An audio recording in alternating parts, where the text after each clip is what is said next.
রুদ্রের প্রখরতা যতই থাকুক, কৃষক কিন্তু মাঠে আছে।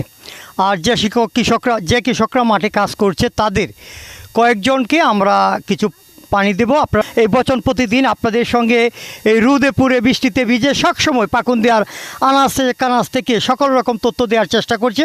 আপনাদের প্রতি একান্ত অনুরোধ, আমার পেজটাকে একটু ফলো দিবেন এবং নিত্য নতুন ঘটনাগুলো তুলে ধরার মতো কাজে নিজেকে সম্পৃক্ত রাখার বা সহযোগিতা করার জন্য আপনারা আমাকে সহযোগিতা করবেন। তো চলেন যাই, আমরা মাঠের দিকে আগাই, দেখি কৃষক ভাই যারা আসছেন তাদের অবস্থা আমরা জানি এবং বুঝবো।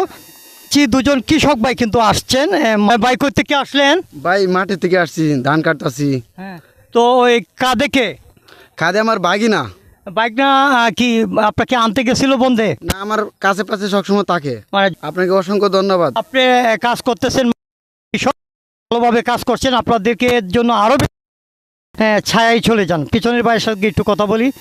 হ্যাঁ ভাই, আপনার নাম কি? শালম। শালম, আপনি কই থেকে আসছেন? মাঠের থেকে কামলা আছে? তিনজন। তো এখন বর্তমান কামলা রোজ কত? কামলার রোজ তো 800-900 টাকা। পানি দাও, পানির একটু পান করতে দেখি তো কেমন লাগে। আপনার শরীর ঘেমে গেছে, আমরা দেখতে পাচ্ছি কাজ করছেন, কাজের মানুষ। পানিটাও আসলে রোদে অনেকটা গরম হয়ে গেছে কিনা যায় না, না গরম মোটামুটি, গরম না ঠান্ডাও না। তো জন কৃষক ভাই তারা কিন্তু আসলে এই কাঠপাড়া রুট দিয়ে পরিবারের সচ্ছলতা ফেরানোর জন্য বা ভালো দুমুঠো ভাত, গড়ের দুমুঠো ভাত খাওয়ার জন্য এই মাঠে কাজ করছেন। আমরা চেষ্টা করছি যে আপনাদের জন্য কয়েক ডুব পানি খাওয়ানোর জন্য আসলাম। এই যে পানিটা যদি গ্রহণ করেন, কিছুটা ক্লান্তি দূর হয়েছে কিনা জানি না। পানি কি? ধন্যবাদ। নেন, আপনার জন্য এক বোতল পানি নিয়ে এসেছি, আসেন নেন, পানিটা নেন।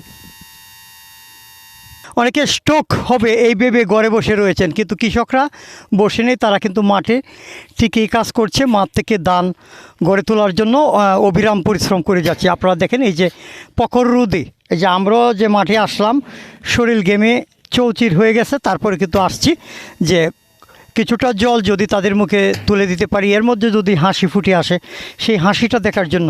কৃষকের মুখের হাসি দেখা অনেক শান্তি। কেমন আছে? ভালো জানে। তো কতখানি ক্ষেত করছে? হাসকুনিকেট। তো একা কাজ করতেছেন কারণ কি? কাম লাগে ভাইলাম না। বাড়িতে চলে যাবে? বাইরে চলে যাবে। আচ্ছা ঠিক আছে, আপনি তো দেখছি অনেক ক্লান্ত আছে, একটা বাড়ি দেন তো দেখি।